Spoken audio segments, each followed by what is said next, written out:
ഞങ്ങളെ SFI കുട്ടികൾ ഗവർണറെ കുറെ തടയൊക്കെ ചെയ്തിരിക്കണം. അപ്പൊ ഞങ്ങൾ വലിയ കാവ്യവൽക്കരണ വിരുദ്ധരാണ്. പിന്നെ നാഷണൽ എഡ്യൂക്കേഷൻ പോളിസി അത് പിന്നെ കുട്ടികൾക്ക് വേണ്ടിയിട്ടല്ലേ, പിണറായിയുടെ 2 കുട്ടികൾക്ക് വേണ്ടിയിട്ടല്ലേ, അത് പിന്നെ ഒപ്പിടണ്ടേ? ഇതല്ലേ കാര്യേ? പിണറായിലെ കുട്ടികൾ ജയിലിൽ പോയ ഞങ്ങൾക്ക് പ്രശ്നമല്ലേ? അപ്പൊ ഞങ്ങളുടെ ആൾക്കും ഒപ്പിടും. പക്ഷെ ഞങ്ങൾ കാവ്യവൽക്കരണത്തിനെതിരാണ്. പക്ഷെ നാഷണൽ എഡ്യൂക്കേഷൻ പോളിസി അത് വേണം. അത് കാവ്യവൽക്കരണല്ലേ? അത് കാവ്യവൽക്കരണം ആയിക്കോട്ടെ. പക്ഷെ കുട്ടികൾ ജയിലിൽ പോകൂലേന്ന്. ഇതാണ് ഇവരുടെ ലോജിക്കുകൾ. കരാറില്ലാതെ അന്റപ്പ സ്റ്റേഡിയം നവീകരിക്കുന്ന പറഞ്ഞത്. അന്റപ്പൻ ആദ്യം ചെയ്തത് എന്താണെന്നറിയോ? കലൂർ സ്റ്റേഡിയത്തിന് ചുറ്റുള്ള മരങ്ങളായതിനെ മുറിച്ച് വിറ്റു. മൂപ്പർക്ക് മരങ്ങൾ ഭയങ്കര വീക്ക്നെസ് ആണ്. മരം എവിടെ കണ്ടാലും ആന്റപ്പം വെട്ടും. ആന്റപ്പൻ പോകുന്ന വഴിക്ക് മരങ്ങളുണ്ടോ ആന്റപ്പൻ അത് വെട്ടി വിറ്റിരിക്കും. അതാണ് റിപ്പോർട്ടർ ടിവിയുടെ ആന്റപ്പൻ. കല്ലൂർ സ്റ്റേഡിയത്തിന് ചുറ്റുള്ള മരങ്ങൾ മുഴുവൻ മുറിച്ചു വിറ്റു. ആദ്യം തന്നെ മൂപ്പർ അത് മരം വിഴുങ്ങി. കാട്ടുകള്ളൻ, മരംകൊത്തി വീരപ്പൻ. എല്ലാവർക്കും നമസ്കാരം. ഇന്നത്തെ പത്രവിശേഷത്തിലേക്ക് സ്വാഗതം. ഇന്നത്തെ ദേശാഭിമാനി പത്രം. ഇന്നത്തെ ദേശാഭിമാനി പത്രത്തിന്റെ ഏറ്റവും വലിയ പ്രത്യേകത കള്ളത്തരങ്ങൾ ഒരുപാടുണ്ട് എന്നുള്ളതല്ല. കാരണം ദേശാഭിമാനി എന്ന് പറയുന്ന ഈ ടോയ്ലറ്റ് പേപ്പർ കള്ളത്തരങ്ങൾ മാത്രം എഴുതുന്ന, പക്ഷെ പറയുന്നതാണെന്നറിയോ? നേരത്തെ അറിയാൻ എന്ന ടാഗ് ലൈൻ ആണ് ദേശാഭിമാനിക്കുള്ളത്. പക്ഷേ നേര് എന്ന് പറയുന്ന ഒരു സാധനം ഇതിൻ്റെ അകത്ത് ഉണ്ടാവില്ല കേട്ടോ. എങ്ങനെ ഇങ്ങനെ ഒരു പത്രം ഇറക്കാൻ പറ്റുമെന്ന് ഞാൻ അത്ഭുതപ്പെടാറുണ്ട് കേട്ടോ. നമ്മൾ കള്ളത്തരം നമ്മൾ ചിലപ്പോൾ പറയാറുണ്ട്, കള്ളത്തരം എഴുതാറുണ്ട്. അതൊക്കെ സ്വാഭാവികമായും മനുഷ്യന്മാർ കള്ളത്തരം പറയുന്ന മനുഷ്യന്മാരുണ്ടാവും, കള്ളത്തരം ചെയ്യുന്ന മനുഷ്യന്മാരുണ്ടാവും. പക്ഷെ ഒരു മനുഷ്യൻ കള്ളത്തരേ ചെയ്യുള്ളൂ, വായ തുറന്നാൽ കള്ളത്തരേ പറയുള്ളൂ. അങ്ങനെയുള്ള മനുഷ്യന്മാരെ നമ്മൾ കണ്ടിട്ടില്ല കേട്ടോ. പക്ഷെ ദേശാഭിമാനി എന്ന് പറഞ്ഞാൽ ഓരോ വാക്കും ഓരോ വാർത്തയും കള്ളത്തരം മാത്രമാണ്. നമുക്ക് ജസ്റ്റ് ഇന്നത്തെ പത്രം ഒന്ന് നോക്കാം കേട്ടോ. അതായത് ഇന്നിറങ്ങിയ മറ്റു പത്രങ്ങളുടെ മുഴുവനും ഏറ്റവും പ്രധാനപ്പെട്ട വാർത്ത എന്ന് പറയുന്നത് സ്വാഭാവികമായും CPIയും CPMും തമ്മിലുള്ള ഈ PM ശ്രീ പദ്ധതിയെ കുറിച്ചുള്ള അവരുടെ നിലപാട് തർക്കങ്ങളാണ്. ഇന്ന് അത് പരിഹരിക്കുന്നു എന്ന് പറഞ്ഞാൽ പൂർണ്ണമായും പരിഹരിക്കലല്ല, തൽക്കാലം മയക്കുവെടി വെക്കുന്നു. CPM മയക്കുവെടി വെച്ചു എന്നാണ് സണ്ണി ജോസഫ് പറഞ്ഞത്. ഏതാണ്ട് ആ കാര്യമാണ് നടന്നത് എന്നാണ് പറയപ്പെടുന്നത്. ഏതായാലും അതിന്റെ വിശദാംശങ്ങളൊക്കെ വരുന്നേ ഉള്ളൂ. നമുക്ക് അത് മാറ്റിവെക്കാം. ഏതായാലും ഇന്ന് ഇറങ്ങിയ ദേശാഭിമാനിയിൽ അങ്ങനെ ഒരു പ്രശ്നമുള്ളതായി ഇത് മാത്രം വായിക്കുന്ന, അതായത് ദേശാഭിമാനി മാത്രം വായിക്കുന്ന കുറെ അന്തംഗമ്മികളുണ്ട്. ഇവരിത് മാത്രമേ വായിക്കുള്ളൂ. മനോരമ കൈകൊണ്ട് തൊടില്ല, മാതൃഭൂമി തൊടില്ല, കേരളവന്തി തൊടില്ല, മാധ്യമം തൊടില്ല. മാധ്യമം ചിലപ്പോൾ കാരണം അവർക്ക് ഇഷ്ടപ്പെട്ട മറ്റൊരു മാധ്യമമാണ് കേട്ടോ. ജന്മഭൂമി പിന്നെ അതിനടുത്തേക്ക് കൂടി പോകില്ല. അവരാകെ ഇത് മാത്രം വായിക്കുന്ന ആൾക്കാരെ സംബന്ധിച്ചിടത്തോളം അവര് ഇങ്ങനെ ഒരു കാര്യേ അറിയില്ല. പിന്നെ കൈരളി മാത്രം കാണും, മറ്റ് ചാനലുകളൊന്നും കാണില്ല. അങ്ങനെയുള്ള ആൾക്കാരെ സംബന്ധിച്ചിടത്തോളം ഈ നമ്മുടെ നാടിങ്ങനെ ഇത്രയും ഈ രീതിയിലേക്ക് പോകാനുള്ള കാരണം എന്ന് പറഞ്ഞാൽ ഈ ഒരു അന്തം കമ്മികളാണ്. അത് അവിടെ നിൽക്കട്ടെ. അങ്ങനെ ഇന്നത്തെ ദേശാഭിമാനിയുടെ മെയിൻ സ്റ്റോറി എന്ന് പറയുന്നത് ചിരിച്ചു പോകും നമ്മൾ കേട്ടോ. വികസനം തന്നത് തുടർഭരണം. അതായത് കേരളത്തില് വികസനം ഉണ്ടാക്കിയത് തുടർഭരണം എന്നാണ് ചങ്ങായി പറയുന്നത്. ഇതാ അവിടെ ചെറിയൊരു പടം ഉണ്ട്. പടം എന്തായെന്ന് ചെറുതായി പോയതെന്ന് എനിക്കറിയില്ല കേട്ടോ. ഒരു സിംഗിൾ കോളത്തിലെ പടമുള്ളൂ. കാരണഭൂതത്തിന്റെ പടം സിംഗിൾ കോളത്തിൽ വെച്ചിട്ടാണ് വികസനം തന്നത് തുടർഭരണം എന്നാ പറയുന്നത്. എന്റെ ചങ്ങായിമാരെ, എന്ത് വികസനമാണ് കഴിഞ്ഞ 10 വർഷത്തിനിടയിൽ നമ്മുടെ നാട്ടിൽ നടന്നത്? എന്ത് വികസനമാണ്? നിങ്ങളൊന്ന് പറ. ഇവിടുത്തെ ഒരു വലിയ പദ്ധതി കഴിഞ്ഞ 10 വർഷത്തിനിടയിൽ കേരളത്തെ സമൂലമായി മാറ്റം വരുത്തുന്ന ഒരു വലിയ പ്രോജക്റ്റ് ചെയ്ത്, നിങ്ങൾ ഈ ദേശീയപാത ഒക്കെ പറയായിരിക്കും, അത് പള്ളി പറഞ്ഞാൽ മതി കേട്ടോ. ദേശീയപാത ഒന്നും മിണ്ടിപ്പോകരുത്, അത് നിങ്ങളുടെ പരിപാടിയല്ല. പിന്നെ എന്താണ് കേരളത്തിൽ കഴിഞ്ഞ 10 വർഷത്തിനിടെ നടന്നത്? എനിക്കൊന്നും അറിയില്ല കേട്ടോ. അറിയാവുന്ന വല്ലവരുണ്ടെങ്കിൽ ഈ വീഡിയോന്റെ താഴെ ഒന്ന് കമന്റ് ചെയ്താൽ വലിയ ഉപകാരം. ബാക്കിയുള്ളവരെങ്കിലും മനസ്സിലാക്കിക്കോട്ടെ. ഇനി ഈ പറയുന്ന കള്ളത്തരം മാത്രം പറയുന്ന പത്രം എന്നാ കുറെ കള്ളത്തരം എഴുതട്ടെ. ഞങ്ങൾ നടത്തിയ വികസനം ഇതാ എന്ന് ഇവർ പറയണ്ടേ? ഇവരിതിൽ ആകപ്പാട് പറഞ്ഞൊരു വികസനം എന്താണെന്നറിയോ? അതായത് ആശുപത്രികൾ, അതായത് കേരളത്തിലെ ആരോഗ്യരംഗം നമ്പർ 1 ആണെന്നാണ് ഇതിൽ പറയുന്ന ഒരു കാര്യം. കേരളത്തിലെ ആരോഗ്യരംഗം നമ്പർ 1 ആണ്. കാരണഭൂതത്തിന്റെ പടത്തിന്റെ തൊട്ട് താഴെയാണ് കാരണഭൂതത്തിന്, അതായത് എന്ത് ചെറിയ രോഗം വന്നാലും ചികിത്സിക്കാൻ എങ്ങോട്ടേക്ക് പറക്കും? അമേരിക്കയിലേക്ക് പറക്കും, ദുബായ് വഴി പറക്കും. അതിന്റെ സൂക്കടൊക്കെ എന്താണ് നമുക്കറിയാം. പക്ഷെ എന്നിട്ട് ഈ പത്രം എഴുതിയാണെന്ന് അറിയോ, അമേരിക്കയിലേക്കാൾ ആരോഗ്യ പരിപാലന രംഗത്ത് കേരളമാണ് അത്ര മുന്നിൽ. മിക്കവാറും ട്രംപ് അടുത്ത് തന്നെ കേരളത്തിലേക്ക് വരും. കേരളത്തിന്റെ മെഡിക്കൽ കോളേജുകളിലെ ചികിത്സക്കായി അമേരിക്കക്കാർ ഇങ്ങനെ ഒഴുക്കും. എന്താ ഇവരിങ്ങനെ കള്ളത്തിന് പറഞ്ഞ ഒരു ഇനി അത് കഴിഞ്ഞിട്ട് ബാക്കി ഇന്ന് എവിടെ തിരഞ്ഞു നോക്കിയാലും മികച്ച സ്കൂൾ, മികച്ച ആശുപത്രി, മികച്ച റോഡ്, മികച്ച ആകാശപാത. അതെന്താന്ന് പടച്ചോനറിയാം. ആകാശപാത, മികച്ച റോഡ്, എവിടെ തിരഞ്ഞു നോക്കിയാലും മികച്ച റോഡാണ് കേട്ടോ. ഓരോ ദിവസവും കുഴിയിൽ വീണ് മരിക്കുന്ന ആൾക്കാരുടെ എണ്ണം നിങ്ങൾ വേണമെങ്കിൽ ഒന്ന് കണക്കെടുത്തോ. മിക്കവാറും ദിവസങ്ങളിൽ കുഴിയിൽ വീണ്, ഇരുചക്ര വാഹനം കുഴിയിൽ വീണ് പരിക്കേറ്റ യുവതി, പരിക്കേറ്റ യുവാവ് 4 ദിവസം കഴിയുമ്പോൾ അവര് മരിക്കുന്ന വാർത്ത ഇതൊക്കെയാണ് നമ്മൾ കേൾക്കുന്നത്. തെറിച്ചു വീണ് മരിക്കുന്നു. റോഡിലെ കുഴികളിലൂടെ ഏറ്റവും കൂടുതൽ പേർ മരിച്ചത് പിണറായി വിജയന്റെ കാലത്താണ് കേട്ടോ. എന്നിട്ട് പറയണം മികച്ച റോഡാണ് അത്രേ. പറയുന്നതിനൊരു ഉളുപ്പ് വേണ്ടടോ. മികച്ച റോഡ്, ആശുപത്രി, മികച്ച സ്കൂള്. ഈ സ്കൂളിൽ നിന്ന് പാമ്പ് കടിയേറ്റിട്ടാണ് ഒരു പെൺകുട്ടി മരിച്ചത്. ഈ സ്കൂളിൽ നിന്ന് വൈദ്യുതി ഷോക്ക് ഏറ്റിട്ടാണ് ഒരു ആൺകുട്ടി മരിച്ചത്, അല്ലേ? എന്നിട്ടും പറയുന്നു മികച്ച സ്കൂൾ, മികച്ച ആശുപത്രി കെട്ടിടം വീണിട്ടാണ് ഒരു ബൈസ്റ്റാൻഡർ മരിച്ചത്, ബിന്ദു എന്നിവരായ ഒരു വീട്ടമ്മ മരിച്ചത്. ആശുപത്രിയില് ചികിത്സാ സംവിധാനങ്ങൾ ഒന്നുമില്ല, മരുന്നില്ല. അവിടുന്ന് ഈ ഹൃദ്രോഗ ചികിത്സക്കായി കൊണ്ടുവന്ന ഉപകരണങ്ങളൊക്കെ വിതരണക്കാർ എടുത്തുകൊണ്ട് പോവുകയാണ്, കുടിശ്ശിക കൊടുക്കാനിട്ട്. കോടികളുടെ കുടിശ്ശികയാണ്. ഇങ്ങനെ നാറിപ്പുഴുത്തൊരു ഭരണം പറയാൻ വാക്കുകളില്ല കേട്ടോ. ഇത് ഞാനായിട്ട് പറയില്ല, നിങ്ങൾ പറ. ഏത് അന്തംഗമ്മികൾ പറ. അങ്ങനെ കുറെ സാധനങ്ങൾ ഉണ്ടല്ലോ. ഇവിടെ ആണിപ്പം മഹാബലി നാടുവാണിയിടും കാലത്ത് അങ്ങേ പുറത്തുള്ള ഭരണമാണ് ഇവിടെ നടക്കുന്നതൊക്കെ പറയുന്ന അന്തംഗമ്മികൾ ഒന്ന് പറഞ്ഞു തന്നട്ടെ. എന്താണ് കഴിഞ്ഞ 10 വർഷത്തിനിടയിൽ കേരളത്തിൽ പിണറായി വിജയൻ കൊണ്ടുവന്ന എന്ത് മാറ്റമാണ്? എന്നിട്ട് ഉളുപ്പില്ലാതെ 8 കോളം തലക്കെട്ടാണ് വികസനം തന്നത് തുടർ ഭരണം. ഇനി രണ്ടാമത്തെ പേജിൽ ലോക്കൽ പേജാണ്. രണ്ടാമത്തെ പേജിൽ കോഴിക്കോട് എന്നുള്ള വാർത്തയാണ്. രാജീവ് ചന്ദ്രശേഖറിനെതിരെ യുവതയുടെ പ്രതിഷേധം. അതായത് BJP സംസ്ഥാന അധ്യക്ഷൻ രാജീവ് ചന്ദ്രശേഖറിനെതിരെ റിപ്പോർട്ടർ TV എന്ന് പറയുന്ന ഈ കേരളത്തിലെ അധമമായ ഒരു വാർത്താ ചാനൽ, വൃത്തികെട്ട നെറികെട്ട വാർത്താ ചാനൽ, ഒരു വനംകൊള്ളക്കാരൻ വീരപ്പൻ നടത്തുന്ന ചാനലാണ് കേട്ടോ.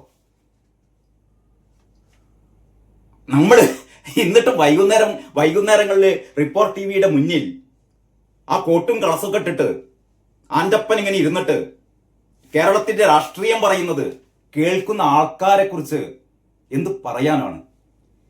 10-12 വർഷം മുമ്പ് ട്രക്ക് കൊള്ള, ഒരു ട്രക്ക് വിതരണവുമായി ബന്ധപ്പെട്ടിട്ട് കോടിക്കണക്കിന് രൂപ കേരളത്തിലെ പ്രമുഖ ബാങ്കുകളെ വഞ്ചിച്ച്, വിതരണക്കാരെ വഞ്ചിച്ച്, അതായത് ഒരു ഓട്ടോമൊബൈൽ ഇടപാടുമായാണ് ആൻ്റപ്പൻ കേരളത്തിൽ പ്രത്യക്ഷപ്പെട്ടത്. തട്ടിച്ചത് കോടികൾ.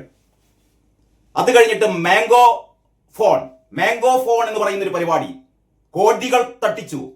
മാംഗോ ഫോൺ, ഈ ആൻഡ്രോയിഡ് ഫോണുകളുടെ ഒക്കെ ഒരു തുടക്കകാലത്ത്, ഈ നോക്കിയയും സാംസങ് ഒക്കെ ഉള്ള ആ കാലത്ത്, ഇത് എന്താണ് കൊറിയൻ കമ്പനിയുടെ ഇതിഹാസ ഫോൺ എന്നൊക്കെ പറഞ്ഞിട്ടാണ് മാംഗോ ഫോൺ എന്ന് പറയുന്ന ഒരു പരിപാടിയുമായി മൂപ്പര് വന്നു കേട്ടോ.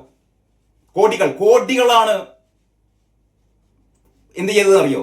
സാധാരണ ജനങ്ങളെ പറ്റിച്ചുകൊണ്ട് ഒരു മാംഗോ ഫോണും ഇല്ല, ഒരു പുല്ലും ഇല്ല.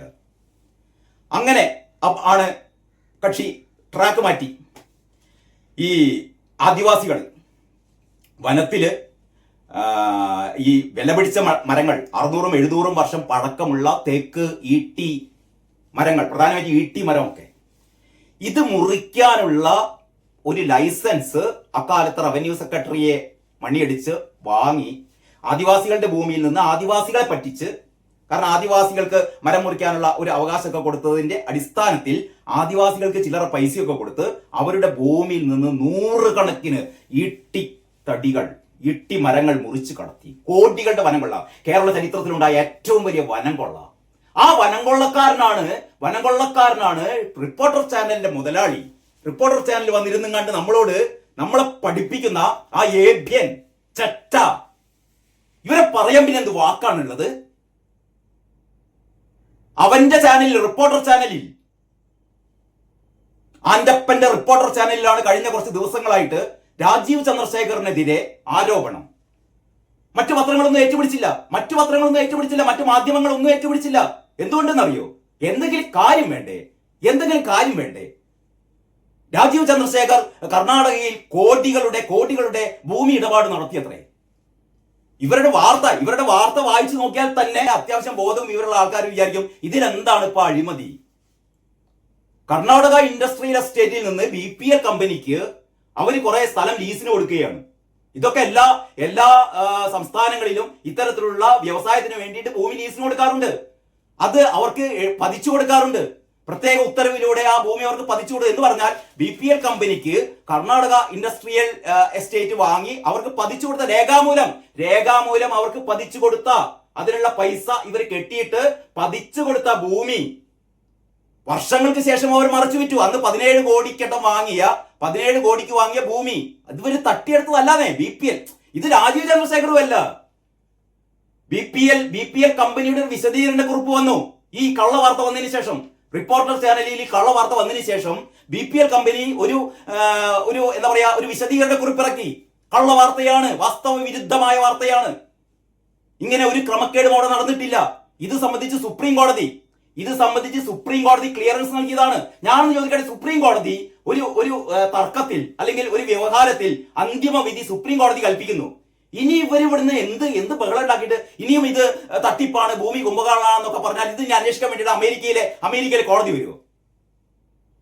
ഇനി എവിടെയാ പാകിസ്ഥാനിലെ കോടതി പോകണം?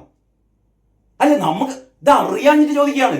സുപ്രീം കോടതി അവസാന വിധി കൽപ്പിച്ച ഒരു സംഭവമാണ് 22 വർഷത്തിന് ശേഷം റിപ്പോർട്ടർ TV എന്തോ മഹാസംഭവം എന്നുള്ള രീതിയിൽ, അതായത് BPL കമ്പനി ഒരു 30-35 വർഷങ്ങൾക്കപ്പുറം 17 കോടിക്ക് വാങ്ങിയ സ്ഥലം അവര് പിന്നീട് 350 കോടിക്ക് അത് മറച്ചു വിറ്റത്രേ. അങ്ങനെയാണ്. 10-20 വർഷം കഴിയുമ്പോൾ ഭൂമിയുടെ വില കയറും. 17 കോടിക്ക് വാങ്ങിയ ഭൂമി 350 കോടിക്ക് മറച്ചു വെക്കും. ഇപ്പത്തെ പ്രശ്നം തന്നെ. അതിന് നിങ്ങൾക്ക് എന്താ കണ്ണുകടി? അതിന് ആ ഇടപാട് KSID അവിടുത്തെ കർണാടക ഇൻഡസ്ട്രിയൽ എസ്റ്റേറ്റ് കബളിപ്പിച്ചുകൊണ്ടാണ്, അനർഹമായിട്ടാണ്. അപ്പോഴത്തേക്ക് പറഞ്ഞ 500 ഇത് 350 കോടിയല്ല, 500 കോടിയല്ല, 1000 കോടി ലക്ഷ്യമിട്ടത് 1000 കോടിക്കായിരുന്നു എന്നൊക്കെ പറഞ്ഞ് അവസാനം രാജീവ് ചന്ദ്രശേഖർ ഒരു പത്രസമ്മേളനം നടത്തി 2 ദിവസം മുമ്പ്. രാജീവ് ചന്ദ്രശേഖർ വളരെ കൃത്യമായി പറഞ്ഞു, ഇത് അവാസ്തവമാണ്, ഈ വാർത്ത അവാസ്തവമാണ്. ഒറ്റ വാചകം പറഞ്ഞാൽ മതി, ഈ വാർത്ത അവാസ്തവമാണ്, എനിക്ക് BPL കമ്പനിയുമായി ഒരു ബന്ധവുമില്ല, തീർന്നു. അപ്പോഴാണ് റിപ്പോർട്ടർ ചാനലിന്റെ റോഷിപാൽ തുടങ്ങിയ ഈ റിപ്പോർട്ടർ ചാനലിലെ റിപ്പോർട്ടർ സുപ്രീം കോടതിനേക്കാൾ വലിയ ജഡ്ജിയായിട്ട് ചോദ്യം ചെയ്യുകയാണ്. നിങ്ങൾ തട്ടിപ്പ് നടത്തിയില്ലേ, നിങ്ങൾ ഭൂമി അടിച്ചു മാറ്റിയില്ലേ, നിങ്ങൾ ഭൂമി കയ്യേറിയില്ലേ, മിണ്ടാതിരിക്കണോ എന്നോ ഇയാൾ പറഞ്ഞു. BJPയുടെ ജില്ലാ അധ്യക്ഷൻ പറഞ്ഞു, നിങ്ങൾ മിണ്ടണ്ട, റിപ്പോർട്ടർക്കാർ മിണ്ടണ്ട. തോന്നിയത് എഴുതി കഴിഞ്ഞിട്ട് പിന്നെ ചോദ്യം ചോദിക്കുക. അതോടെ വായടഞ്ഞു. അപ്പോഴാണ് രാജീവ് ചന്ദ്രശേഖർ അസഭ്യ എന്താണ് ആംഗ്യം കാണിച്ചു എന്ന്. രാജീവ് ചന്ദ്രശേഖർ ഇങ്ങനെ കാണിച്ചു എന്ന് പറഞ്ഞാലേ ബുദ്ധിയും വിവരമില്ലാത്ത പലതും പറയും. ആ ആംഗ്യം എന്നല്ല കാണിക്കേണ്ടത്, ചപ്പക്കുറ്റി നോക്കി കൊടുക്കുക വേണ്ടത്. ചപ്പക്കുറ്റിക്ക് നോക്കിയിട്ടേ കൊടുക്കുകയാണ് വേണ്ടത്. ഇവിടുത്തെ മര്യാദയ്ക്ക് നല്ല രീതിയിൽ പത്രപ്രവർത്തനം നടക്കുന്ന ആൾക്കാരെ സംബന്ധിച്ചിടത്തോളം അപമാനമല്ലേ ഈ ഒരു ചാനല്. വനംകൊള്ള നടത്തിയ വീരപ്പൻ ഇവിടെ വന്ന് ചാനൽ തുടങ്ങുക. എന്നിട്ട് ചാനൽ തുടങ്ങുമല്ല, കോട്ട് വിട്ടിട്ട് മൂപ്പര് വലിയ പത്രക്കാരനാകുക. അയാളാണ് ഇപ്പൊ വലിയ പത്രക്കാരൻ. അങ്ങനെ ഞാൻ പറഞ്ഞുകൊണ്ട് വന്നത്, ഇയാൾ പണ്ട് ഈ ട്രക്കിന്റെ ബിസിനസ് നടത്തി കോടികൾ ബാങ്കുകൾ മുഴുവൻ വഞ്ചിച്ചു. അതിന്റെ പേരിൽ 16-17 കേസുകളുണ്ട്, ക്രിമിനൽ കേസുകളുണ്ട്. അത് കഴിഞ്ഞിട്ട് മാംഗോ ഈ മൊബൈൽ എന്ന് പറഞ്ഞുകൊണ്ട് നടന്നു, അതിന്റെ പേരിലുണ്ട് 10-20 കേസുകൾ. അത് കഴിഞ്ഞിട്ടാണ് മൂപ്പര് എന്ത് ചെയ്തത്, നേരെ കാട്ടുകയറി കണ്ട് ആദിവാസികളെ വഞ്ചിച്ചുകൊണ്ട് 100 കണക്കിന് 1000 ഈട്ടിത്തടികൾ മുറിച്ചു വിറ്റത്. അതിന്റെ പേരിൽ ജയിലിൽ കിടന്നു, അതിന്റെ പേരിൽ പിടിച്ച് ജയിലിലാക്കി. ആ കേസ് ഇപ്പോഴും ഫൈനലായിട്ട് FIR കൊടുത്തിട്ടില്ല എന്ന് പറഞ്ഞാൽ അതാണ് പിണറായി വിജയന്റെ മൂട് താങ്ങി നടക്കുകയാണ്. പിണറായി വിജയന്റെ കാല് തിരുമ്മി നടക്കുകയാണ്. അതിനു വേണ്ടിയിട്ടാണ് ഈ ചാനൽ ഉണ്ടാക്കിയത്. ഇവരെ എവിടുന്ന ഈ പൈസ കിട്ടുന്നത്?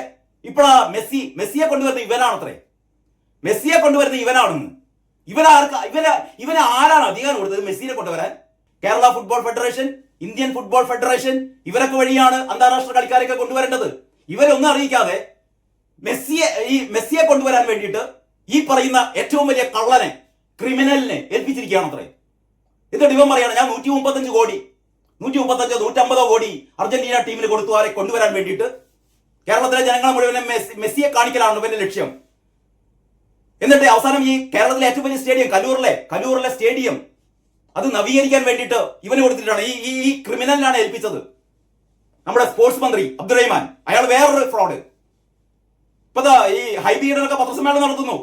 എന്ത് രേഖ, എന്ത് കരാർ ഇവനെ ഏൽപ്പിക്കാൻ? ഇവൻ ആര്?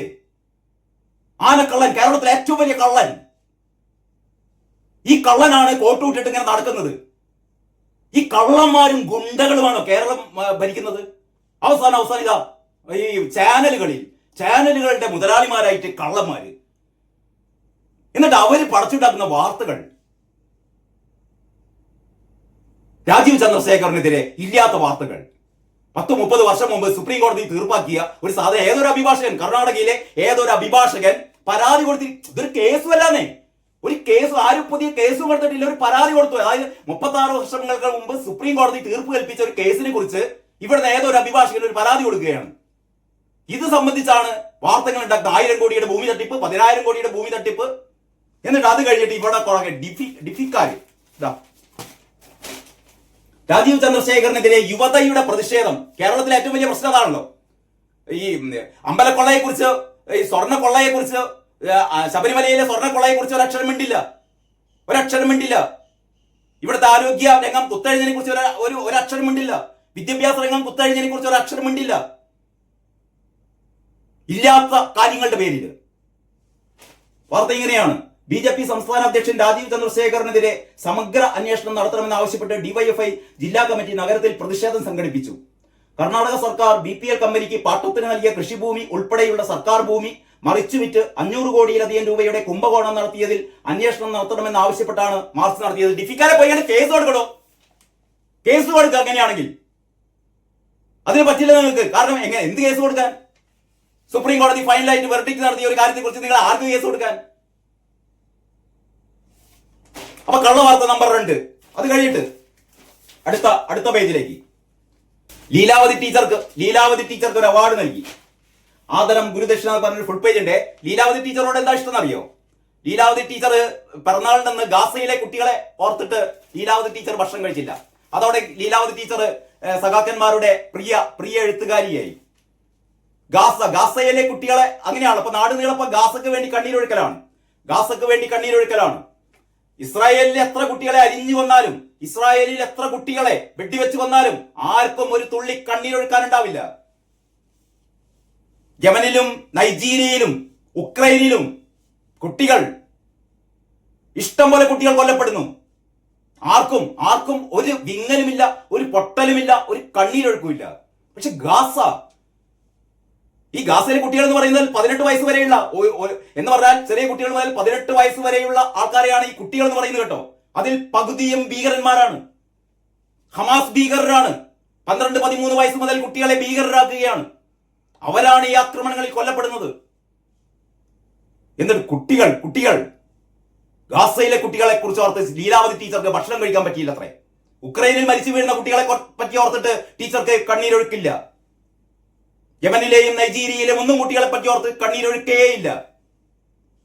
ഇസ്രായേലിലെ കുട്ടികളെ പറ്റി ഓർത്ത് കണ്ണീരൊഴുക്കില്ല. ഗാസയിലെ കുട്ടികൾ. അപ്പോഴത്തേക്ക് സഖാക്കന്മാർക്ക് ഭയങ്കര സ്നേഹമായി. ലീലാവതി ടീച്ചറോടൊക്കെ നമുക്ക് ഭയങ്കര ആദരവൊക്കെ ആയിരുന്നു കേട്ടോ. അപ്പൊ ജീവിച്ച കാലത്തെ തിരുത്താൻ ഇടപെട്ട നായിക എന്ന് പറയുന്നത്. ജീവിച്ച കാലത്തെ തിരുത്താൻ ഇടപെട്ട നായിക മുഖ്യമന്ത്രി പറയാണ്. അതായത് ലീലാവതി ടീച്ചറുടെ സംഭാവന എന്ന് ചോദിച്ചാൽ മലയാളത്തില് ഇന്ന് ജീവിച്ചിരിക്കുന്ന വിമർശകരിൽ വെച്ചിട്ട് ഏറ്റവും സൗന്ദര്യാത്മകമായി കൃതികളെ വിലയിരുത്തിയ ലീലാവതി ടീച്ചറുടെ 100 കണക്കിന് ലേഖനങ്ങൾ അല്ലെങ്കിൽ ഈ നിരൂപണങ്ങൾ, അതിന്റെയൊക്കെ ഒരു സൗന്ദര്യം എന്ന് പറഞ്ഞാൽ ഏറ്റവും മഹത്തായ ഇത്തരത്തിലുള്ള സൃഷ്ടികൾ ഒരുപാട്, ലീലാവതി ടീച്ചറുടെ ഒരുപാട് പുസ്തകങ്ങൾ. അതൊന്നുമല്ല, മുഖ്യമന്ത്രിക്ക് ഏറ്റവും പ്രിയം എന്താണെന്ന് പറയാം, അതിൽ എഴുതിയിട്ടുണ്ട്. ഗാസയിൽ ദുരിതമനുഭവിക്കുന്ന കുഞ്ഞുങ്ങളെ കുറിച്ച് പിറന്നാൾ ദിനത്തിൽ ടീച്ചർ പറഞ്ഞത് അഭിമാനത്തോടെയാണ് നമ്മൾ ശ്രദ്ധിച്ചത്. അതാണ് പ്രശ്നം. ഗാസയിലെ കുട്ടികളെ കുറിച്ച് ടീച്ചർ വിങ്ങിപ്പൊട്ടി. അപ്പൊ പിന്നെ കിടക്കട്ടെ ടീച്ചർക്ക് ഒരു അവാർഡ്.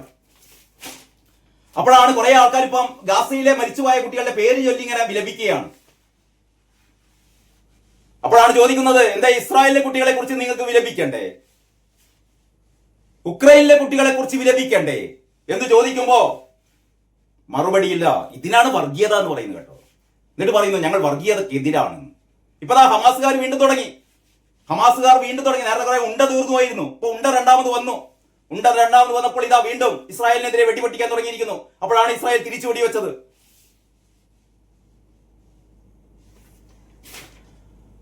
ഇനി മറ്റ കള്ളവാർത്ത.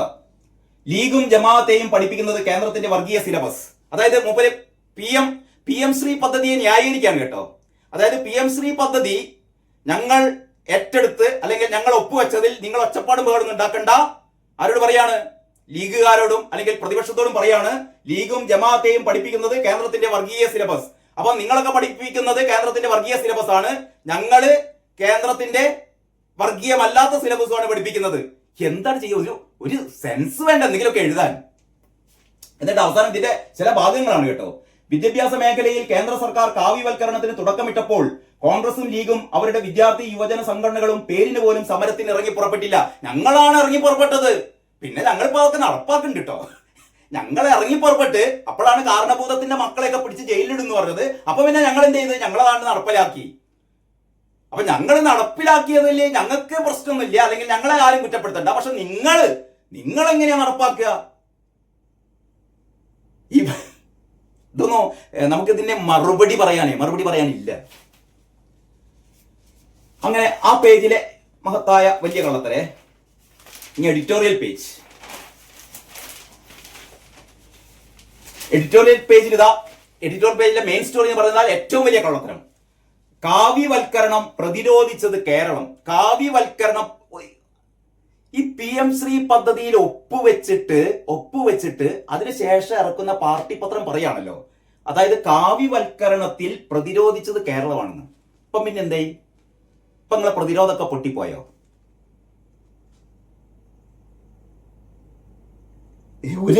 ഒരു ഏതാണ്ട് അരപ്പേജ് റഷീദ് ആനപ്പുറത്തിന്റെ ലേഖനമാണ്. എന്നിട്ട് ഇതിൽ മുഴുവൻ പറയുന്നത് എന്താ വെച്ചാല്, ഈ കലാലയങ്ങളിലെ അല്ലെങ്കിൽ യൂണിവേഴ്സിറ്റികളിലെ കാവ്യവൽക്കരണത്തിനെതിരെ ഞങ്ങളെ SFI കുട്ടികൾ ഗവർണറെ കുറെ തടയൊക്കെ ചെയ്തിരിക്കണം. അപ്പൊ ഞങ്ങൾ വലിയ കാവ്യവൽക്കരണ വിരുദ്ധരാണ്. പിന്നെ നാഷണൽ എഡ്യൂക്കേഷൻ പോളിസി അത് പിന്നെ കുട്ടികൾക്ക് വേണ്ടിയിട്ടല്ലേ, പിണറായിയുടെ 2 കുട്ടികൾക്ക് വേണ്ടിയിട്ടല്ലേ, അത് പിന്നെ ഒപ്പിടണ്ടേ? ഇതല്ലേ കാര്യേ? പിണറായിലെ കുട്ടികൾ ജയിലിൽ പോയാ ഞങ്ങൾക്ക് പ്രശ്നമല്ലേ? അപ്പൊ ഞങ്ങളുടെ ആക്കും ഒപ്പിടും. പക്ഷെ ഞങ്ങൾ കാവ്യവൽക്കരണത്തിനെതിരാണ്. പക്ഷെ നാഷണൽ എഡ്യൂക്കേഷൻ പോളിസി അത് വേണം. അത് കാവ്യവൽക്കരണല്ലേ? അത് കാവ്യവൽക്കരണം ആയിക്കോട്ടെ. പക്ഷെ കുട്ടികൾ ജയിലിൽ പോകൂലേന്ന്. ഇതാണ് ഇവരുടെ ലോജിക്ക് കേട്ടോ. ഇനി ഇതിന്റെ താഴെ ജി സാജന്റെ മറ്റൊരു ലേഖനമുണ്ട്. കരുതലിന്റെ പുതുഗാഥ രചിക്കുന്ന കേരളം. അതായത് സാമൂഹ്യ സുരക്ഷാ പെൻഷൻ അല്ലാതെ മറ്റൊരു വരുമാന സാധ്യതയും ഇല്ലാത്തവരാണ് അതിദരിദ്രർ. അതായത് അതിദരിദ്രരില്ലാത്ത സംസ്ഥാനത്തേക്ക് കേരളം മാറുന്നു എന്നത് ന്യായീകരിച്ച് കേരളത്തിൽ ഇനി അതിദരിദ്രരൊന്നുമില്ല, സർക്കാരിന്റെ കരുതലാണത്രേ. സർക്കാരിന്റെ കരുതലാണ് എല്ലാവർക്കും. നമ്മൾ സെക്രട്ടേറിയറ്റിന്റെ മുന്നിൽ കണ്ടില്ലേ സർക്കാരിന്റെ കരുതൽ. ഒരു ദിവസം 272 രൂപ മാത്രം കിട്ടുന്ന ആശാവർക്കർമാർ കഴിഞ്ഞ 300 ദിവസമായി സമരത്തിലാണ്. ഞങ്ങൾക്കൊരു 100 രൂപ എങ്കിലും കൂട്ടിത്തരൂ, പട്ടിണി സഹിക്കാൻ വയ്യ, 100 രൂപ കൂട്ടിത്തരൂ എന്ന് പറഞ്ഞപ്പോൾ പിണറായി കടക്കുപുറത്ത് 10 പൈസ കൂട്ടിത്തരില്ല. മരിക്കട്ടെ നിങ്ങളൊക്കെ, പട്ടിണി കിടന്ന് മരിക്കട്ടോ. നിങ്ങളൊക്കെ രോഗം പരത്തുന്ന കീടങ്ങളല്ലേ, പാട്ടകുലുക്കികളല്ലേ, സുരേഷ് ഗോപിയുടെ ഉമ്മ വാങ്ങുന്നവരല്ലേ, 10 പൈസ തരില്ല, ചാക് എന്ന് പറയുകയാണ്. എന്നിട്ട് പറയും ഞങ്ങളെ കരുതലാണ് ഞങ്ങൾക്ക് എന്ന് പറയുന്നു. എന്ത് കരുതലാടോ? നിങ്ങളെ പ്രകടന പത്രികയിൽ എഴുതി വെക്കും അല്ലേ, മിനിമം കൂലി 700 രൂപയാക്കുന്നു. എന്നിട്ട് ഒരു 100 രൂപ കൂട്ടി കൊടുക്കാൻ നിങ്ങൾക്ക് വയ്യ. ക്ഷേമ പെൻഷൻ 2500 രൂപയാക്കുന്ന പ്രകടന പത്രികയിൽ ഉണ്ട് കേട്ടോ. 4-5 മാസം കൂടി കഴിഞ്ഞാൽ തീർന്നു നിങ്ങളുടെ ഭരണം. ഇപ്പോഴും 1600 രൂപ തന്നെയാണ്. അതിന്റെ മര്യാദയ്ക്ക് കൊടുക്കുന്നില്ല. അതെന്നെ നമ്മളെ പോക്കറ്റിൽ നിന്ന് കൈയിട്ടിട്ട് 2 രൂപ സെസ്, പെട്രോളിന്റെ സെസ് 2 രൂപ അതും പിടിച്ചെടുത്തിട്ടാണ് പുട്ടടിക്കുന്നത്. തിരുട്ടു കുടുംബത്തിന്റെ ചിങ്കിടികളും. എന്നിട്ട് പറയാണ് കരുതലിന്റെ പുതുഗാഥ രചിക്കുന്ന കേരളം. എന്തൊരു കരുതലാണെന്നറിയോ? പിന്നെ എന്താണ്, യെസ്, ഇതാ രാജീവ് ചന്ദ്രശേഖറിന് ഭൂമി കുംഭകോണം അനങ്ങാതെ കർണാടകത്തിലെ കോൺഗ്രസ് സർക്കാർ. അപ്പൊ കർണാടകത്തിലെ കോൺഗ്രസ് സർക്കാർ അനങ്ങുന്നില്ല അത്രേ.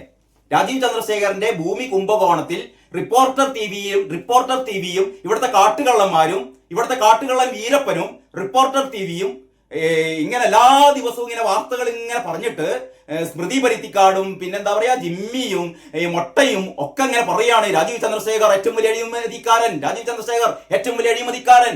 എന്നാ കർണാടകയിൽ എന്തൊരു അന്വേഷണം നടത്തണ്ടേന്ന്? കർണാടകയിൽ അന്വേഷണം നടത്തുന്നില്ല. കർണാടക അന്വേഷണം നടത്തൂലോ. കർണാടകക്കാർക്ക് അറിയാം, കർണാടക ഭരിക്കുന്ന കോൺഗ്രസ്സുകാർക്ക് അറിയാം ഇതിലൊന്നും വലിയ കഥ ഇല്ലാന്ന്. ഇതിലൊരു കഥയില്ല എന്ന് അവർക്ക് അറിയാം. അതുകൊണ്ട് അവർ അന്വേഷണം നടത്തില്ല. എന്താ അന്വേഷണം നടത്താൻ? സുപ്രീം കോടതി തീർപ്പാക്കിയ കേസിൽ കർണാടക സർക്കാർ പോയി കണ്ട എന്താ അന്വേഷണം നടത്താനാണ്? അതാണ് വാർത്ത. ഭൂമി കുംഭകോണത്തിൽ രേഖകളടക്കം അഭിഭാഷകൻ കൈമാറിയിട്ടും, ഏതൊരു തെണ്ടി അഭിഭാഷകൻ രേഖകളടക്കം കൈമാറിയിട്ടും കർണാടകത്തിലെ കോൺഗ്രസ് സർക്കാർ സ്വീകരിച്ചത് അനങ്ങാപ്പാറ നയം എന്നാണ് പറയുന്നത്. വൻ കൊള്ളയുടെ രേഖകൾ വെളിപ്പെടുത്തിയിട്ടും കർണാടക കോൺഗ്രസ് സർക്കാർ അന്വേഷണം നടത്താൻ തയ്യാറായിട്ടില്ല. അതായത് ഒരു ചെറിയൊരു ലൂപ്പ് ഹോൾ ഉണ്ടെങ്കിൽ കർണാടകയിലെ കോൺഗ്രസ് സർക്കാർ രാജീവ് ചന്ദ്രശേഖരനെതിരെ അന്വേഷണം നടത്തൂലേ? കർണാടക സർക്കാരിന് അറിയാം ഇതിലൊരു കാമ്പും കഴമ്പും ഇല്ല എന്ന് അവർക്കറിയാം. അതുകൊണ്ട് അവരൊന്നും ചെയ്യുന്നില്ല. അത് കഴിഞ്ഞിട്ട് അപ്പൻ ഗോവിന്ദൻ പറയുന്നത് SIT അന്വേഷണം വേണം. ഉപരി പറയുന്നത് SIT അന്വേഷണം വേണം, സ്പെഷ്യൽ ഇൻവെസ്റ്റിഗേഷൻ ടീം വേണം. എന്ത് രാജീവ് ചന്ദ്രശേഖരനെതിരെ അന്വേഷണം നടത്താൻ. BPL കമ്പനി പറഞ്ഞ രാജീവ് ചന്ദ്രശേഖർ BPL കമ്പനിയും രാജീവ് ചന്ദ്രശേഖറും തമ്മിൽ ഒരു ബന്ധമില്ല. ഞങ്ങളാണ് ഈ ഇടപാടൊക്കെ നടത്തിയത്, ഞങ്ങളുടെ ഇടപാട് വളരെ സുതാര്യമാണ്. കോടതി പറഞ്ഞിട്ടുണ്ട്, സുപ്രീം കോടതി പറഞ്ഞിട്ടുണ്ട് ഞങ്ങൾ ചെയ്തത് ശരിയാണെന്ന്. ഇനിയിപ്പോ എന്താ വേണ്ടത്? കേസ് കൊടുക്കുക വീണ്ടും. ഇത് പരാതി ഏതോ ഒരു അഭിഭാഷകന് മൂലക്കുരിന്റെ സൂക്കട് വന്നപ്പോ ഒരു പരാതി കൊടുത്തു. അത് തന്നെ, അതാണ് ഈ കൊള്ളസംഘം, കേരളത്തിലെ വനം കൊള്ളക്കാരൻ ആൻറ്റപ്പൻ ആൻഡ് ടീം കേരളത്തോട് പറയുന്നത്. ശരിക്കും ഈ ചാനലൊക്കെ നിരോധിക്കാൻ വേണ്ടത് കേട്ടോ. കൊള്ളക്കാർ നടത്തുന്ന ചാനല്. നമ്മള് ഈ മാധ്യമ പ്രവർത്തകർ എന്നൊക്കെ പറഞ്ഞാലേ നമ്മള് വിവിധ മാധ്യമങ്ങൾ അല്ലെ, ഇപ്പൊ സോഷ്യൽ മീഡിയയും കൂടി വന്നു കഴിഞ്ഞപ്പോൾ വ്യത്യസ്ത രീതിയിലുള്ള മാധ്യമങ്ങളാണ് പോകുന്നത്, നമ്മൾ കണ്ടുകൊണ്ടിരിക്കുന്നത്. ചില മാധ്യമങ്ങളൊക്കെ അവരുടെ താല്പര്യത്തിനനുസരിച്ച് വാർത്തകളൊക്കെ വളച്ചൊടിക്കുകയൊക്കെ ചെയ്യാറുണ്ട്. ഇതങ്ങനെയല്ലല്ലോ. ഈ ചാനൽ നടത്തുന്ന ആര്? എന്താണ് ഈ ആന്റപ്പന്റെ ഈ കോടികൾ എവിടുന്ന വരുന്നത്? ഈ മാംഗോ മൊബൈല് കോടികൾ കട്ടിട്ടും, ഈ മറ്റേ ട്രക്ക് ഇടപാടിൽ കോടികൾ കട്ടിട്ടും, ബാങ്കിനെ കോടികൾ പറ്റിച്ചിട്ടും, ഈ കാട്ടിലെ തടി മുറിച്ചു വിറ്റിട്ടും അങ്ങനെയല്ലേ കോടികൾ ഉണ്ടാക്കിയത്?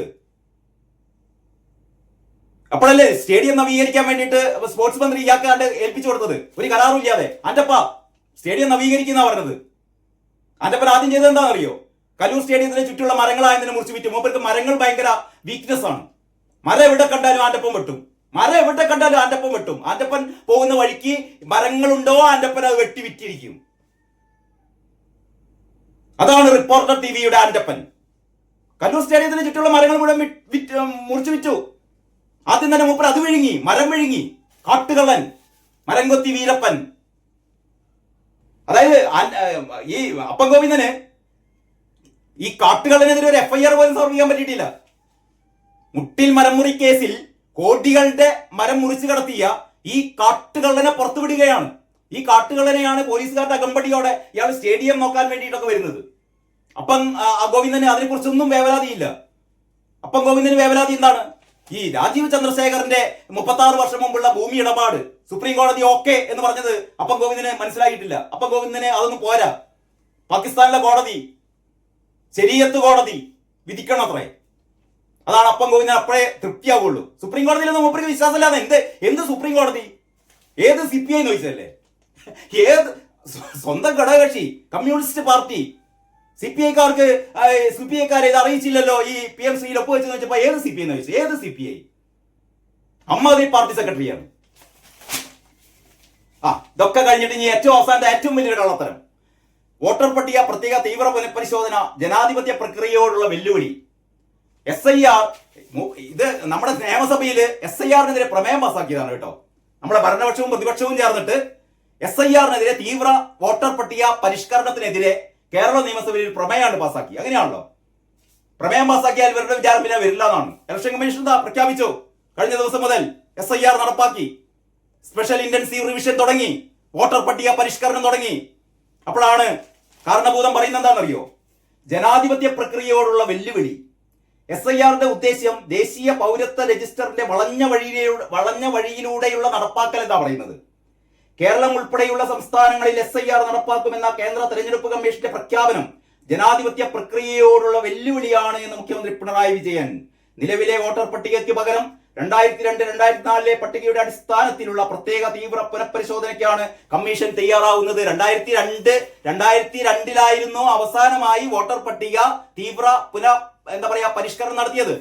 അതിനുശേഷം 2002 ശേഷമുള്ള കാര്യങ്ങളാണ് വീണ്ടും എന്ത് ചെയ്യുന്നത്? പുനഃപരിശോധിക്കുന്നത്. വേണ്ടേ? വോട്ടർ പട്ടികയിലെ ക്രമക്കേട് എന്ന് പറയും. ക്രമക്കേട് പരിഹരിക്കണ്ടോ? അതിനു വേണ്ടിയിട്ടാണ് ഈ പുനഃപരിശോധന. അപ്പോഴാണ് പറയുന്നത് ആയിരങ്ങൾ ലക്ഷങ്ങളെ ഒഴിവാക്കും, മരിച്ചുപോയവരെ, സ്ഥലം മാറിപ്പോയവരെ, അനധികൃതമായി നുഴഞ്ഞു കയറി വന്നവരെ എല്ലാവരും ഒഴിവാക്കും. അതാണ് ബീഹാറിൽ നടന്നത്. അപ്പോഴാണ് പറയുന്നത് ബീഹാറിൽ 65 ലക്ഷം പേരെ ഒഴിവാക്കി. ഒഴിവാക്കിയടോ. 65 ലക്ഷം പേരെ ഒഴിവാക്കി. അതിലിപ്പോ എന്താ? ഈ 65 ലക്ഷം പേരും കുറെ ആൾക്കാർ മരിച്ചുപോയവരാണ്, കുറെ ആൾക്കാർ സ്ഥലത്തില്ലാത്തവരാണ്, കുറെ ആൾക്കാർ നുഴഞ്ഞു കയറി വന്നവരാണ്. അവരൊക്കെ ഒഴിവാക്കി. ഒരാൾ പോലും അപ്പീലിന് വന്നില്ല. ഇലക്ഷൻ കമ്മീഷൻ പറഞ്ഞു കഴിഞ്ഞ ദിവസം ഒരാൾ പോലും ഇലക്ഷൻ കമ്മീഷന് മുന്നിൽ അപ്പീലിന് വന്നില്ല എന്ന് പറഞ്ഞാൽ ഇലക്ഷൻ കമ്മീഷൻ ചെയ്തത് ഈ 65 ലക്ഷം പേരെ ഒഴിവാക്കിയത് ന്യായമായിരുന്നു, ഇല്ലാത്തവരായിരുന്നു. പക്ഷേ അത് പിണറായി വിജയനെ പിടിച്ചിട്ടില്ല എന്ന് പറഞ്ഞാൽ നരേന്ദ്രമോദി സർക്കാർ എന്ത് ചെയ്താലും അത് ചെയ്യാൻ പാടില്ല. മൂപ്പരുടെ വിചാരം മൂപ്പരെ പ്രധാനമന്ത്രിയാക്കും. ഞാൻ കഴിഞ്ഞ ദിവസം പറഞ്ഞു, നരേന്ദ്രമോദിയെ പ്രധാനമന്ത്രി സ്ഥാനത്ത് നിന്ന് മാറ്റുക, എന്നിട്ട് കാരണഭൂതത്തിനെ പ്രധാനമന്ത്രിയാക്കുക. അപ്പൊ എല്ലാവർക്കും ഹാപ്പിയായി. കാരണഭൂതത്തിനും ഹാപ്പിയായി, കാരണഭൂതത്തിന്റെ ഫാമിലിക്കും ഹാപ്പിയായി. കാരണഭൂതം ഭരിക്കട്ടെ. എന്നിട്ട് കാരണം കേരളത്തെ ഇങ്ങനെ വികസിപ്പിച്ച് എവിടെ വേണ്ടി എത്തിക്കല്ലേ? ഇനി ഇന്ത്യയെ വികസിപ്പിച്ച് എത്തിക്കട്ടെ കാരണഭൂതം. ജനാധിപത്യ പ്രക്രിയയുള്ള വെല്ലുവിളി അത്രേ. ഒന്ന്, ഈ അന്തംഗമ്മികളോട് ചോദിക്കുന്നത്, അന്തംഗമ്മികളെ നിങ്ങളോടാണ് ഞാൻ പറയുന്നത്. ഈ ഇലക്ഷൻ കമ്മീഷൻ എന്ന് പറയുന്നത് ഒരു ചീഫ് ഇലക്ഷൻ കമ്മീഷണറും അയാളുടെ കൂടെ 2 ആൾക്കാരും അല്ലെ, ആകെ 3 ആൾക്കാരുള്ളതാണ് ഒരു ദേശീയ ഇലക്ഷൻ കമ്മീഷൻ എന്ന് പറയുന്നത്. ഇവിടെ കേരളത്തില് ഈ SIR അതായത് തീവ്ര പരിഷ്കരണം നടത്താൻ ഈ പറയുന്ന കേന്ദ്രത്തിൽ നിന്ന് ഈ BJP-ക്കാരല്ല ഇവിടെ വരുന്നത്. അതെന്നെങ്കിലും ഒന്ന് മിനിമം മനസ്സിലാക്കുക. ഈ തീവ്ര പരിഷ്കരണം, വോട്ടർ പട്ടിക പരിഷ്കരണം നടത്തുന്ന ആരാണെന്നറിയോ? പിണറായി വിജയന്റെ റവന്യൂ ഡിപ്പാർട്ട്മെന്റ് ആണോ? പിണറായി വിജയന്റെ റവന്യൂ ഡിപ്പാർട്ട്മെന്റ് ആണ് ഇവിടെ ഈ SIR നടത്താൻ വേണ്ടി പോകുന്നത്. അതല്ലാതെ അവിടുന്ന് BJP-യുടെ അമിത്ഷായും നരേന്ദ്രമോദിയും ഇവിടെ വന്നിട്ട് ഇവിടെ തീവ്ര പുനഃപരിശോധന നടത്തുകയല്ല. ഈ സംസ്ഥാനമാണ് നടത്തുന്നത്. നിങ്ങളുടെ റവന്യൂ ഡിപ്പാർട്ട്മെന്റാണ് നടത്തുന്നത്. അത് പിന്നെ എങ്ങനെയാ പാകപ്പഴ ഉണ്ടാകുക? ഇത് നിങ്ങൾ പറയുന്നത് കേട്ടോ വിചാരിക്കും ഇലക്ഷൻ കമ്മീഷൻ എന്ന് പറയുന്നത് വലിയൊരു ബോഡിയാണ്, ഒരുപാട് ഉദ്യോഗസ്ഥന്മാരും ഈ സംഘപരിവാറിന്റെ ആൾക്കാരുമാണ് ഇലക്ഷൻ കമ്മീഷൻ. ഇവരും കൊണ്ട് കേരളത്തിലേക്ക് വന്നിട്ട് ഇവർ വോട്ടർ പട്ടിക ആകെ അട്ടിമറിച്ചിട്ട് അവർ മുഴുവൻ ഈ BJP-യെ സഹായിക്കാൻ വേണ്ടിയിട്ട് ഇലക്ഷൻ ഈ വോട്ടർ പട്ടിക ഉണ്ടാക്കുന്നൊക്കെയാണ് ഇവർ പറയുമ്പോൾ കേൾപ്പോൾ നമുക്ക് മനസ്സിലാവുക. നമുക്ക് പെട്ടെന്ന് അങ്ങനെയാണ് തോന്നുക, മനസ്സിലാവുകയല്ല, നമുക്ക് അങ്ങനെയാണ് തോന്നുക അല്ലേ? അങ്ങനെ ഒരു ഫീലാണ് ഇവർ ഉണ്ടാക്കുന്നത്. ഇലക്ഷൻ കമ്മീഷൻ എന്ന് പറയുന്നത് അതാത് സംസ്ഥാനങ്ങളുടെ റവന്യൂ ജീവനക്കാരാണ് ഇത് നടത്തുന്നത്, കാര്യങ്ങളൊക്കെ നിർവഹിക്കുന്നത്. ഇലക്ഷൻ കമ്മീഷൻ എന്ന് പറയുന്നത് അവർ കാര്യങ്ങൾ പറയുമ്പോൾ അതിനനുസരിച്ച് കാര്യങ്ങൾ ചെയ്യുന്നവരാണ്. ഇത് എന്തെങ്കിലും തർക്കമുണ്ടെങ്കിൽ അപ്പീലിന് വരട്ടെന്ന്, പരാതിപ്പെടട്ടെ. ഒരാൾ പോലും പരാതിപ്പെടുന്നില്ല എന്ന് പറഞ്ഞാൽ മരിച്ചവർ പരാതിപ്പെടാൻ വരില്ല. മരിച്ചവരുടെ പേര് നീക്കം ചെയ്യും. ബംഗ്ലാദേശിൽ നിന്നും അയൽ രാജ്യങ്ങളിൽ നിന്നുമൊക്കെ നുഴഞ്ഞു കയറി വരുന്ന ആൾക്കാർ അവരെ മുഴുവനും നമ്മുടെ പൗരന്മാരാക്കിയിട്ട് നമ്മുടെ ഈ വോട്ടർ പട്ടികയിൽ പേര് ചേർക്കാൻ പറ്റുമോ? അവരെ ഒഴിവാക്കണ്ടേ? അങ്ങനെ ഒഴിവാക്കരുതെന്നാണ് പിണറായി പറയുന്നത്. അങ്ങനെ ഒഴിവാക്കാൻ പാടില്ല. മരിച്ചവരോട് അങ്ങനെയാണല്ലോ ഓരോ ഇലക്ഷൻ സമയത്തും. കഴിഞ്ഞ ദിവസം TP സെൻകുമാർ പറഞ്ഞത്, അതായത് നമ്മുടെ സാധാരണ കർക്കിടക വാവിനൊക്കെയാണ് മരിച്ചുപോയവരെ ഓർമ്മിക്കുക, മരിച്ചുപോയവർ ബന്ധുക്കളെ തേടി വരിക, അവരുടെ ആത്മാവ് ബന്ധുക്കളെ തേടി വരിക ഈ കർക്കിടക വാവ് ദിവസങ്ങളിലൊക്കെയാണെന്ന് പറയുന്നത്. പക്ഷെ കണ്ണൂരിലൊന്നും അങ്ങനെയല്ല അത്രേ. കണ്ണൂരിലൊക്കെ ഇലക്ഷൻ ദിവസങ്ങളിലാണ് അത്രേ മരിച്ചുപോയവർ വരിക. ഈ അന്തംഗമ്മികളുടെ രൂപത്തിൽ അന്തംഗമ്മികൾ വന്നുകൊണ്ട് അവരുടെ പേരിൽ വോട്ട് ചെയ്തു പോകും. അതൊന്നും ഇനി നടക്കില്ലാതെ. കാരണം ഇതൊക്കെ മാൻഡേറ്ററി ആയിട്ട് ഇലക്ഷൻ കമ്മീഷൻ ചെയ്യേണ്ടതാണ്. വളരെ കൃത്യമായി 2002 ശേഷമുള്ള ഇവിടെ ഒരു ശുദ്ധീകരണ പ്രക്രിയ തന്നെയാണ് നടത്താൻ പോകുന്നത്. കോൺഗ്രസ്സുകാർ മിണ്ടരുത് കേട്ടോ. അടൂർ പ്രകാശ് വർഷങ്ങൾക്ക് മുമ്പ് ആവശ്യപ്പെട്ടതാണ് ഇത്തരത്തിലുള്ള ഒരു ശുദ്ധീകരണം വേണമെന്ന്. നിങ്ങളുടെ അടൂർ പ്രകാശാണ് പറഞ്ഞത്. ഇവിടെ ഒരുപാട് ഇരട്ടിപ്പുകളുണ്ട്, ഇരട്ട വോട്ടുകളുണ്ട്, അതൊക്കെ മാറ്റണമെന്ന് പറഞ്ഞത് അടൂർ പ്രകാശാണ് കേട്ടോ, മറന്നു പോകരുത്. അപ്പോൾ ഏതായാലും ഇലക്ഷൻ ഈ വോട്ടർ പട്ടിക ശുദ്ധീകരിക്കട്ടെ. പക്ഷേ ഇതിൽ കുരുവെട്ടുന്നത് ആർക്കാണ്? അന്തംകമ്മികൾക്ക്. കാരണം അന്തംകമ്മികൾക്ക് അറിയാം, പുനഃപരിശോധന നടത്തി കഴിഞ്ഞാൽ, ഇതൊക്കെ ഒന്ന് ശുദ്ധീകരിച്ചു കഴിഞ്ഞാൽ ഇവരുടെ കള്ള വോട്ടുകളൊന്നും പിന്നെ നടക്കില്ല. കള്ള വോട്ടുകൾ നടക്കില്ല, വളരെ കൃത്യമായിട്ട് അറിയാം.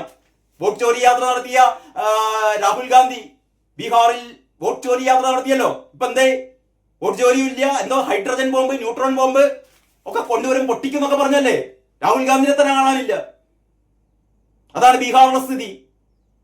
അതിന്റെ അനുബന്ധമായിട്ടാണ് കാരണഭൂതം പറയുന്നത്. ജനാധിപത്യ പ്രക്രിയയോടുള്ള വെല്ലുവിളിയാണത്രേ SIR. ഞാൻ ഏതാണ്ട് 4-5 ഏറ്റവും പ്രധാനപ്പെട്ട വാർത്തകൾ, കള്ള വാർത്തകൾ പറഞ്ഞു. ഇങ്ങനെയൊക്കെയാണ് ഈ പത്രം, ഏത് പത്രം? ദേശാഭിമാനി പത്രത്തിന്റെ ഒരവസ്ഥ. ബാക്ക് പേജിലുണ്ടേ, അവസാന പേജിലുണ്ട്. രാജീവ് ബാംഗ്ലൂരുവിലേക്ക് മുങ്ങി. രാജീവ് ബാംഗ്ലൂരുവിലേക്ക് മുങ്ങി അത്രേ. പേടിച്ചിട്ട് മുങ്ങി. വീരപ്പനെ പേടിച്ചിട്ട്, റിപ്പോർട്ടർ ചാനലിലെ വീരപ്പനെ പേടിച്ചിട്ട് രാഹുൽ ചന്ദ്രശേഖർ മുങ്ങിയത്രേ. ഭൂമി കുംഭകോണം തിരിച്ചടിയാവുമെന്ന ഭീതിയിൽ BJP-ക്കാരാകെ പേടിച്ചു പറിച്ചിരിക്കുകയാണ്. ഇത് തിരിച്ചടിയാവുമെന്ന്. തിരിച്ചടി ഇവിടെ ആർക്കൊക്കെയാ വരുന്നതെന്ന് അന്തംകമ്മികളെ കാത്തിരുന്നോട്ടോ. തിരിച്ചടി വരുന്നതേ, തിരിച്ചടി സംഭവിക്കാൻ പോകുന്നത് ആർക്കൊക്കെയാണ് എന്ന് കാരണഭൂതമേ കണ്ടോളൂ, കാത്തിരുന്ന് കണ്ടോളൂ കേട്ടോ. അത്രമാത്രം. നാളത്തെ പത്രം ഇനി എങ്ങനെയെന്ന് നമുക്ക് കാത്തിരുന്ന് കാണാം. ഏതായാലും ഇന്ന് മയക്കുവെടിയൊക്കെ വെച്ചിട്ടുണ്ടല്ലോ.